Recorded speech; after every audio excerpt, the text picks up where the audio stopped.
Alright, looks like he is ready, so we're going to get started with our match here.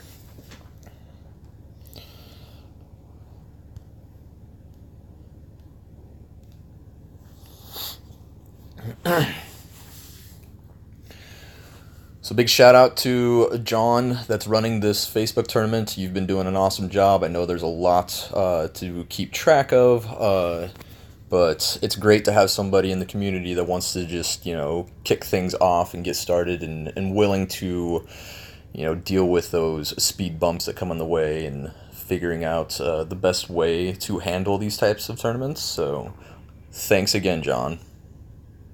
Yes, we are playing against Order. Just a Liberator Prime, so we'll just stick a Courtier in the corner, and then probably a Hungering Vampire Lord in the center next to him.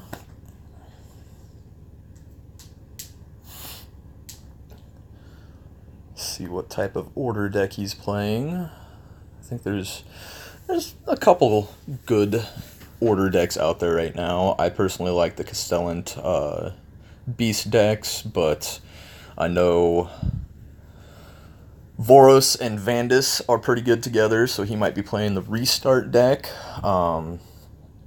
With that, we might... I don't think it really matters. Can't think of any reason why we would want to set up any differently.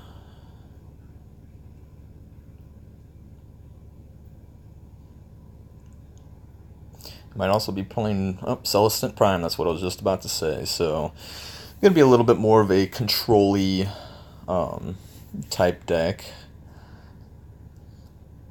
So we'll see what he decides to do.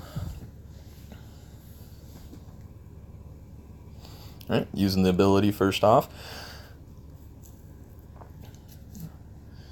Celestant Prime is a really good ability, mainly when you're looking to actually draw or you need to dig for something. I see a lot of players kind of get in the habit of just every single turn they're using the ability.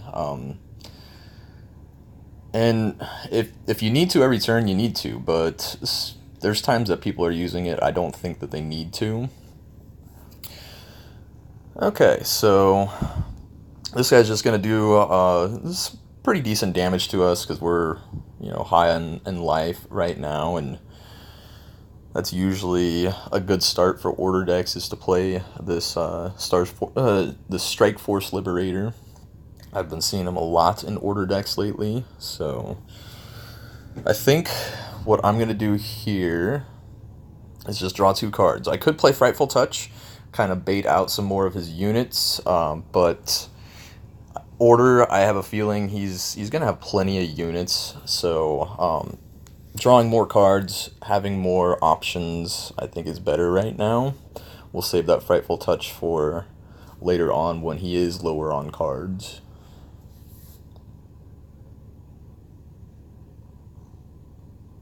And also, when you're facing a deck like mine, the Death deck, using Celestant Prime every turn is not a bad idea, too, because not putting out a ton of threats or anything, so...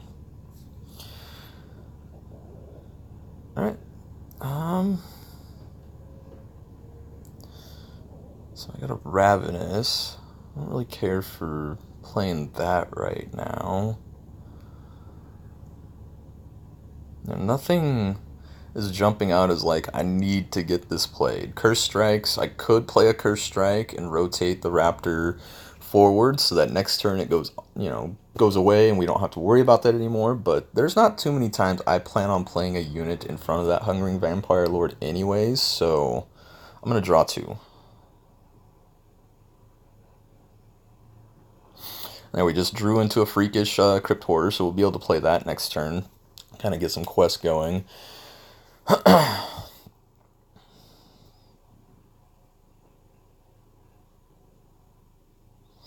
He does have me, down to 22 now. Been taking some lumps, but it's all good. The Death deck will take some lumps here and there, and get pretty low on life, as we saw from my last round. This deck can get super low and still be able to come back. The thing is, Need to pay attention to these quests though and make sure that we can get the blessings revealed. Blessings are going to be a huge factor in any game. So both those guys are going to rotate next turn off and not be there. So, and that's only stopping us from, spells too, so we can't play the Frightful Touch there. So I'm just going to draw another card, see what he plays. So we've got both of our removal in hand, so that's going to be good. If we ever get into a situation where we do need to get rid of something or he plays a really good threat, we do have the option in hand.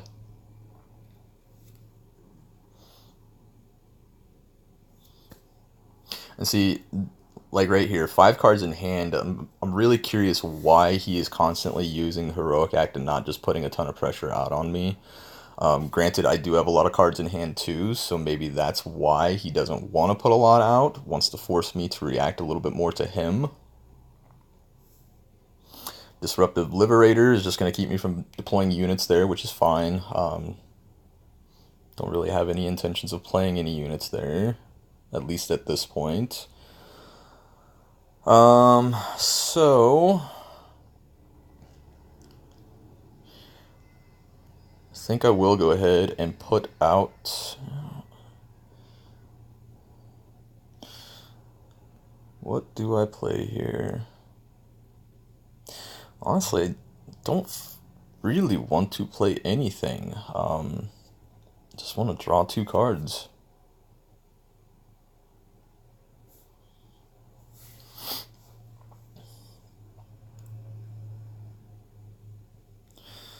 Plenty of cards in hand now, so definitely getting to a point where we can just start doing some things based off of what he does. Not putting a lot of pressure on him, so it's really allowing him to draw into more stuff. So,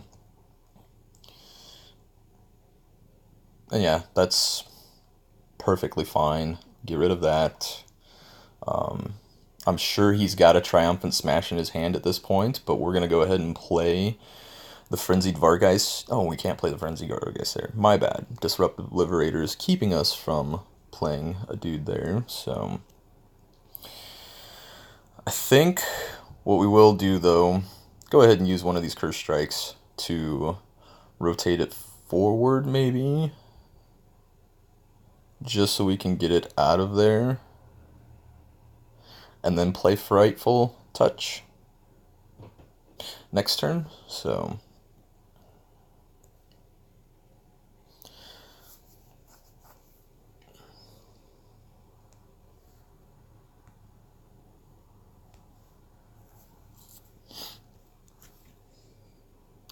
and then just draw a card.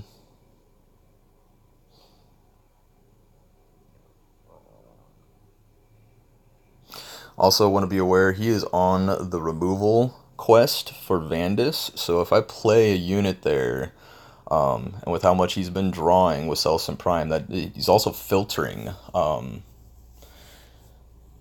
So he's definitely picking and choosing exactly what he wants, and there he did. He tactical formation so he can play a Triumphant Smash and get that quest down to the last one there. So I think in that case, because he wants to play some type of damage over there, and he's been using Celestant every single turn. So I think the play now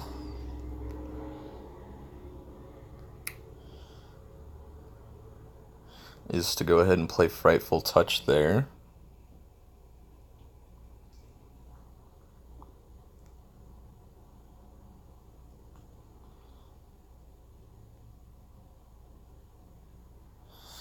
And then Freakish Cryptor over on the other courtier to get that one going. Probably should have put a unit there because if the blessing he reveals is Divine Blast, I think it is. That's going to be 9 damage because we're disengaged, but we'll see. That really surprises me that he used Celestant Prime's ability there, unless he has removal in hand for the Frightful Touch. Or just a Paladin, yeah, just a unit to put there. Maybe that's all he was looking for, was to find something.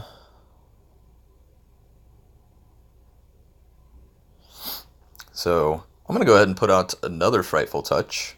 Just kind of keep that pressure on for him. Yes, Paladin Protector is going to reduce some damage, but um, that's perfectly fine. The other thing I think we do here is just wait till next turn to possibly do Curse Strike on this Courtier's damage corner. Yeah, I think just draw a card here. There we go. Frightful Strike. I like having that in hand.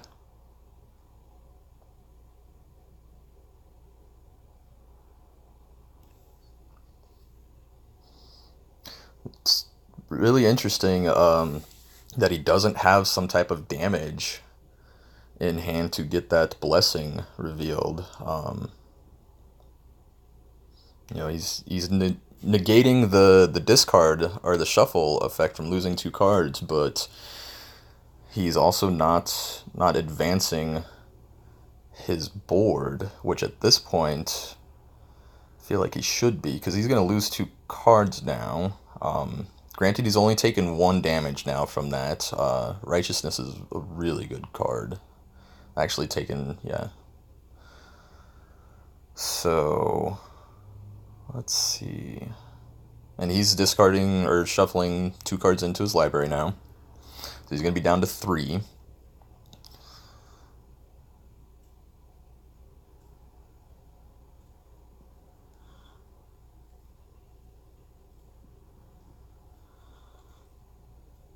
So I think I'm going to...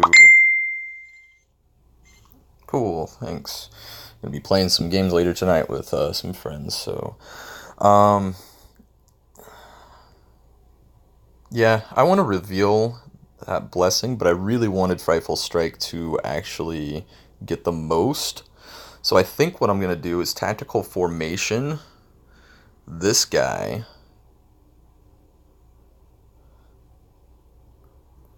over to this guy, so that when I Frightful Strike, he's going to lose another card from hand. Yes, that is reducing damage, but like I said, I really felt at this point that getting a card out of hand,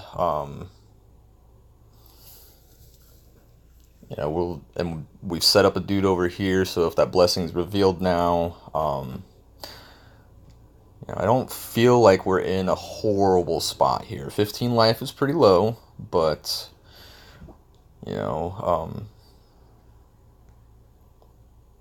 again, I just don't think we're in a really bad spot. Because we can play the Mordant unit, Ravenous, next turn. There, he finally reveals that. So, this one, it's not a bad one, but it's not great for him right now, because he's got no Stormcast out, and it's going to take some time for him to actually build back up for this to really be useful for him. So it was kind of a bad blessing for him to reveal there. So, yeah, I'm going to stick with the plan of playing the Ravenous. I really hope that the blessing reveal is the Turmoil, so that we can get rid of the last two cards in his hand, but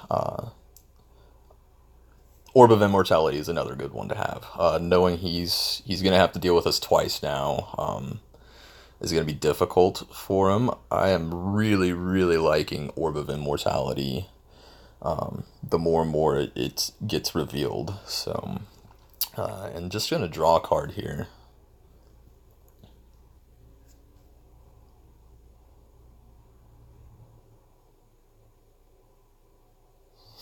So yeah, Celestant, all he has to do is gain some life, which, honestly, I'm trying to think with order, Warding Light and Lord of Host, I think, are really the two main ones for gaining life. Oh, the Gift of Sigmar, but he doesn't have a ton of,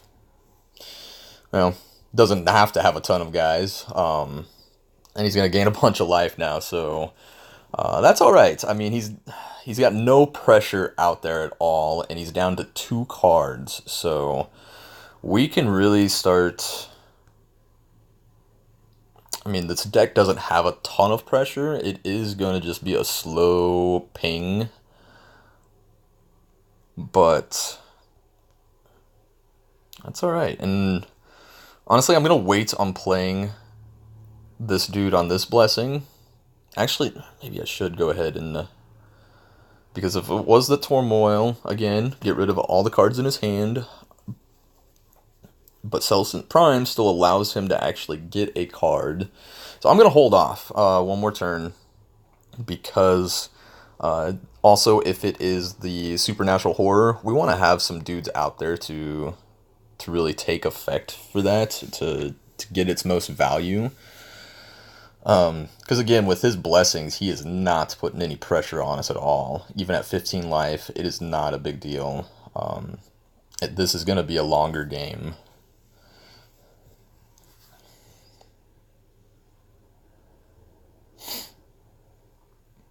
And again, using Celestant Prime every single turn, he's basically down to one action a turn, which is another thing that's not putting any pressure on us.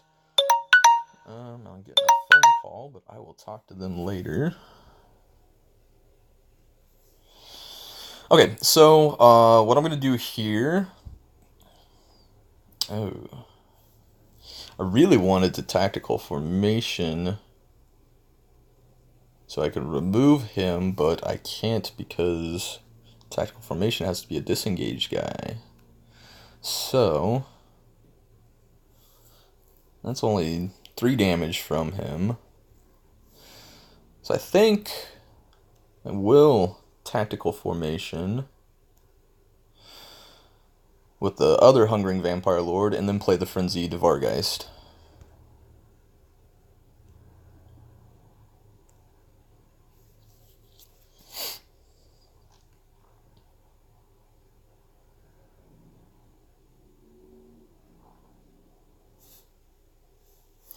Alright, again, he's just plinking away at us.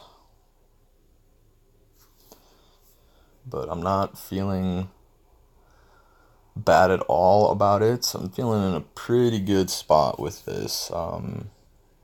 It's just going to be a slow, drawn-out death for him. Yes, get rid of that. That's perfectly fine. Does not bother me at all, you getting rid of that dude. Because I think now what I do is devour there, maybe.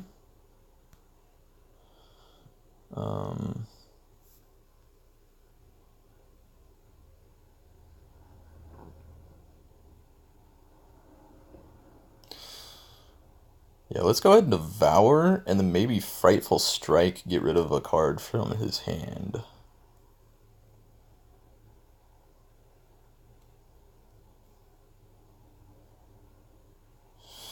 And then I'm going to put the Frenzied back in. Actually, maybe the Freakish is probably better here.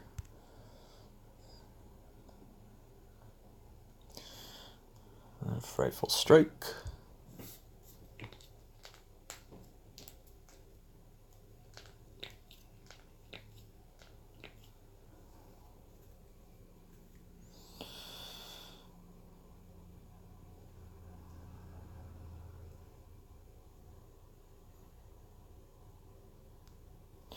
So yeah, I think we are really set up to do some annoying things with our blessings here soon. And honestly, I think our blessings are going to have a much bigger impact on this game than his blessings have had so far. It's kind of hard sometimes to value the how much card draw is worth, and how much it actually helps you win a game. But okay, so I think I'm gonna pull the same thing of Frenzied over there, and I don't know if I want to play that yet. Do I go ahead and reveal the blessing? I think so, just because, if it is two cards, the turmoil, and we get rid of those cards in hand, then we're sitting in a really good spot. If it's Carrion Feast, we're in a good spot too. Turmoil is going to get rid of those cards in his hand. So, nice. Nice. Yep, and he doesn't have units in hand, so... Sorry, I keep getting phone calls, guys. Normally don't get too many calls, but I will call them later.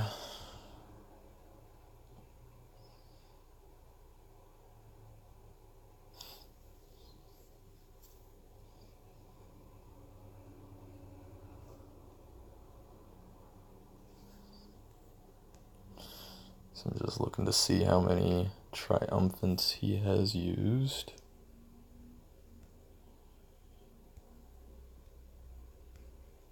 Okay.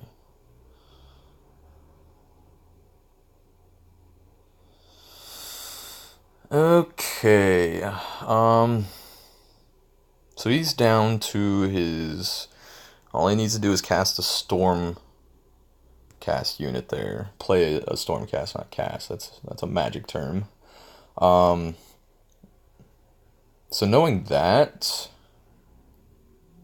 I think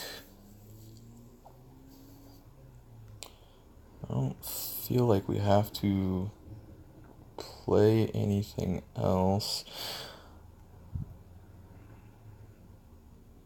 I think because I got two in hand and he's not playing a ton of threats, I'm gonna use the Hungering Vampire's Heroic Act here, and I'm gonna discard one of the...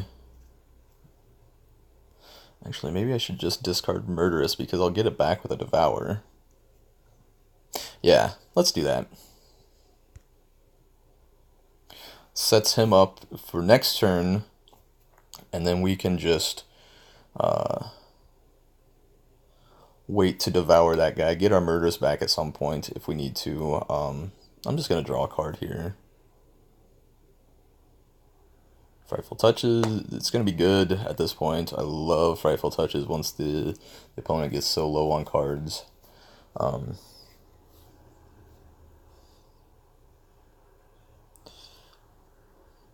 Prime every single turn. Just not sure if it's worth doing him every turn. I really feel he is there to find what you need when you're looking for something, but you need to just play your stuff. I feel that may have been what has kept me in the game, honestly, is the fact that he doesn't put out a ton of pressure. Celestant Prime every single turn with one unit isn't hurting at all. So I'm going to play Frightful Touch there. Just because we're going to force him, to play a unit there. Yeah, I probably should have done Terrify, give another turn since I didn't have a unit in hand to set off Hungering Vampire Lord. Didn't really pay attention to that. That was the thought process of why I was going to hold on to Murderous, but it's all good. Just draw a card. Which is going to allow him to potentially set off this Blessing, especially since he just drew a card too. So we'll see what he does here. I mean, if he continues to do Prime and play a unit, then fine. But I think it'd be best here if he played a couple things. He needs to be playing more things than digging. And Dark Genesis, I'm not trying to, dog on your play or anything. It's just my opinion about, lines of play and stuff like that. And, if I ever play anything weird, I definitely want people to point out to me or explain why, it'd be better to play a different way. So, but yeah, plays a unit and digs. So he's going to get rid of 2 cards next turn. So he may not have had any units in hand.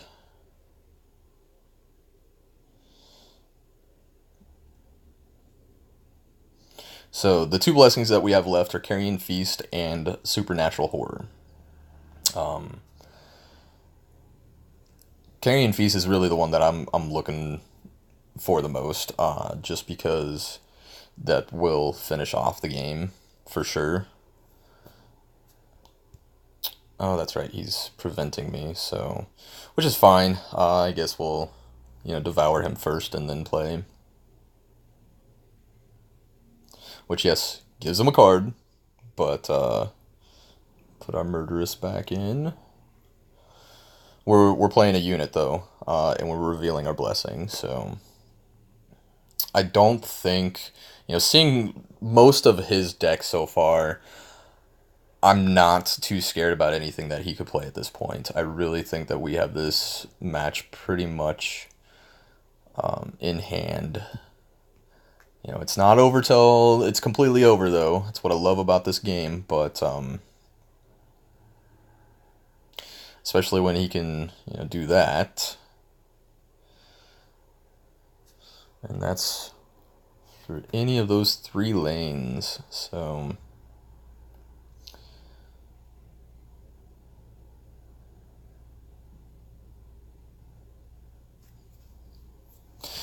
I think at this point I'm gonna play Terrify. Lock those units down for a little bit, because he's not gonna play into Hungering Vampire Lord's position there.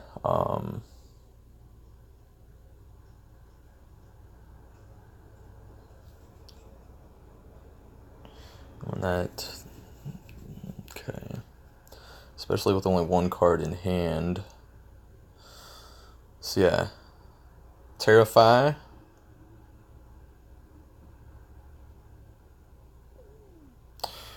And Heroic Act.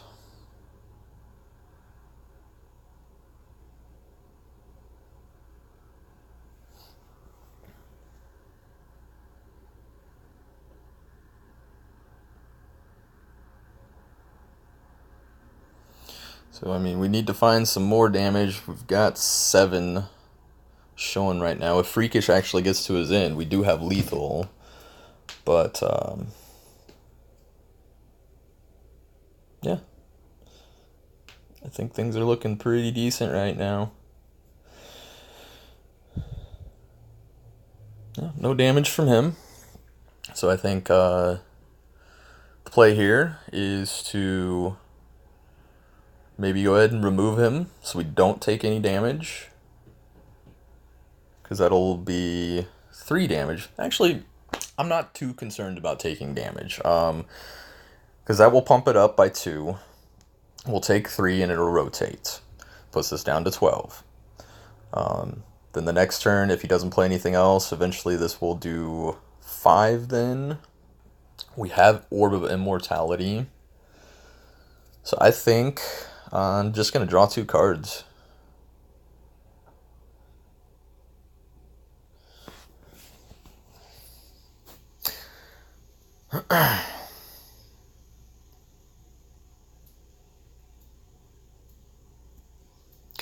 Again, I mean, he's got so little low hand that he has to at this point use Celestant Prime to dig for things, but yeah, gain some life. That's a little annoying, but that's fine. I mean, we'll still drag this out longer, I suppose. So,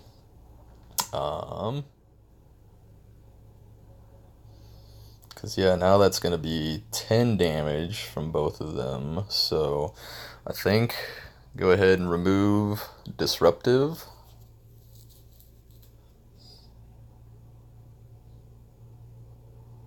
And yeah, that blessing's gonna do some work for him with the later this game goes. I'm gonna put Ravenous back in.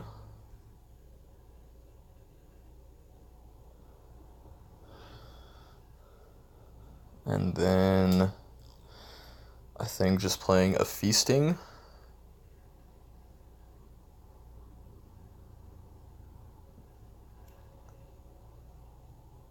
This is gonna be hard to get his removal side because he is not gonna play anything in front of Celestant.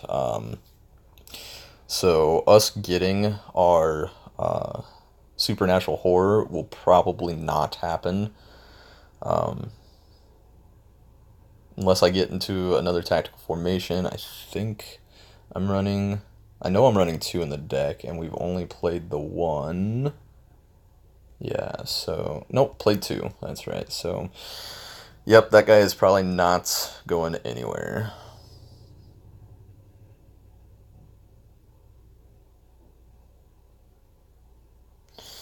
Gain some life.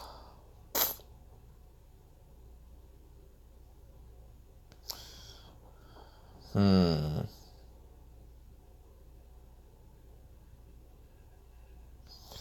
Yeah, I think I'll go ahead and play unit there, and then just draw one.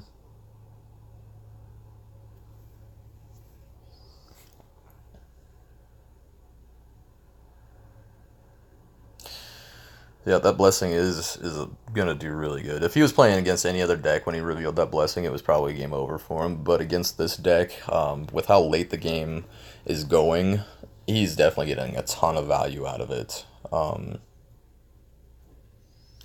So let's see. He's got 6 cards left in his deck. We have 8. So the next thing is that this game might come down to decking.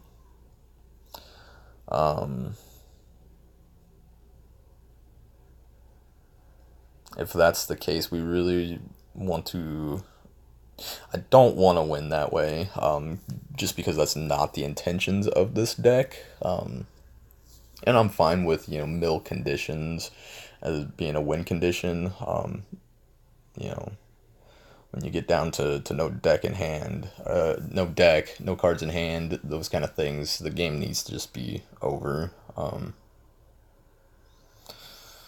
Draw some more cards. We're going to use a Curse Strike to rotate that backwards.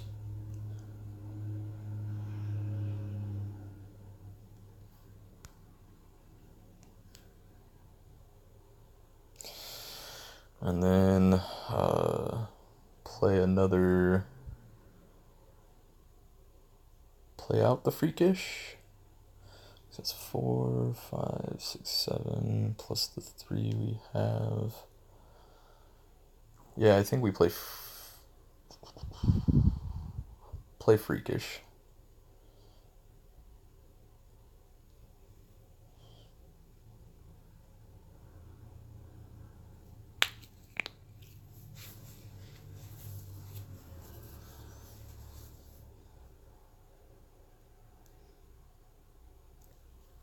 Down to 4 cards in hand or in deck. But then it's been a long time since I've read through what the actual decking rules are. Okay, gonna try and get rid of that guy. I mean, he is gonna get rid of it. Nothing can do about it. So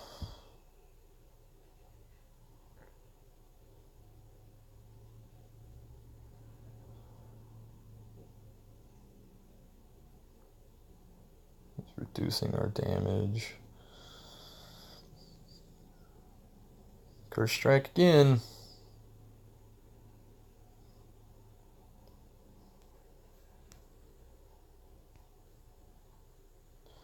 And draw a card.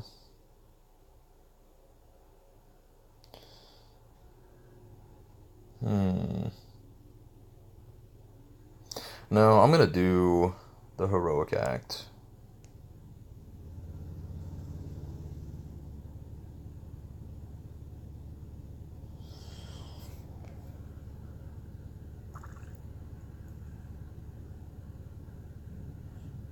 Yeah, it does 8. Staying at 3.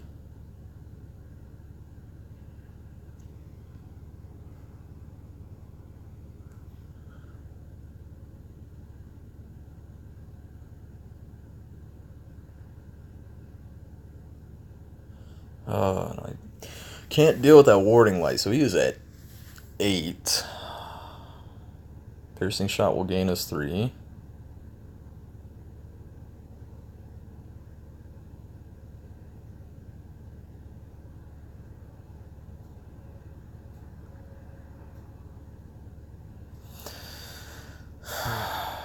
Yeah, I'm just gonna draw 2 cards. I'd rather do that than do 2 damage to him when he's gonna gain 4. So we're just gonna, yeah, deal with him being at 8. He of course is gonna draw another card. Murderous Vargeist is. I've really come around on this unit. I didn't care for it at first. Ooh, and that, yeah, we're at 3 now. Let's see if he's got another piercing shot.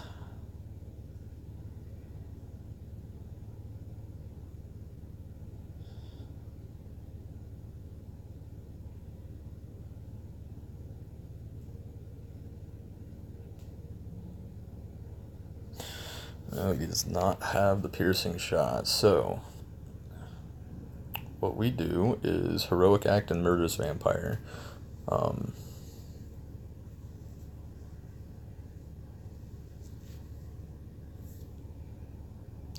Because he's now got no cards in hand.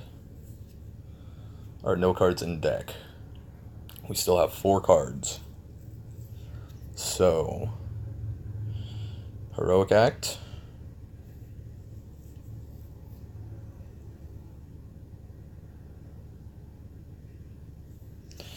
And Murderous.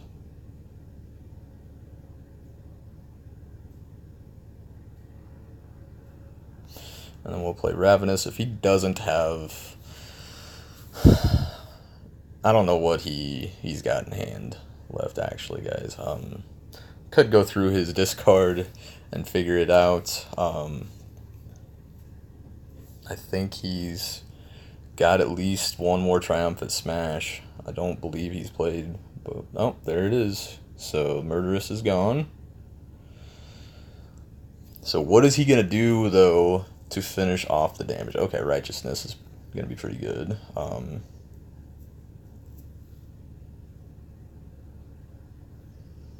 Our Courtiers are gonna be really nice.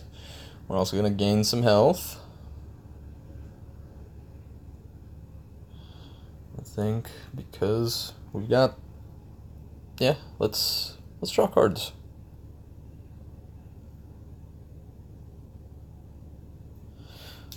Soul Feast ain't gonna do me any good unless he plays something in this lane here. And Righteousness again. Man, he is just gonna delay. So, I don't think he's gonna be able to win though, guys, because of the life gain that we have.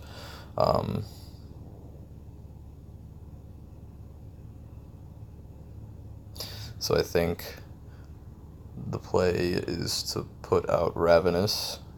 So we got the damage out there. He doesn't have any more removal. And we... because I don't want to draw a card right now because our Feasting is going to draw us cards. So I'm going to Heroic Act and... No, I'm going to draw a card. We've got 3, so... Just in case Soul Feast is... Well, it's not going to get used at all. Those guys are got their lanes used up, so...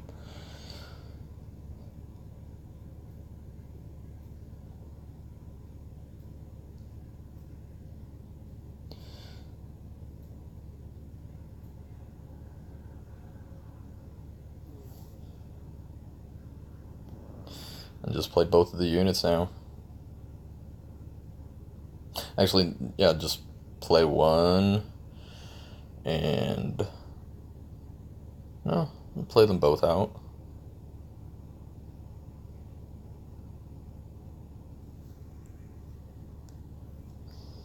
That was... Wow, was that a long, interesting game. Oh boy, that's a lot of back and forth, and just I really think the Celestant Prime use. I'm not sure if that's what led to his loss. But there you have it. That was game one, guys.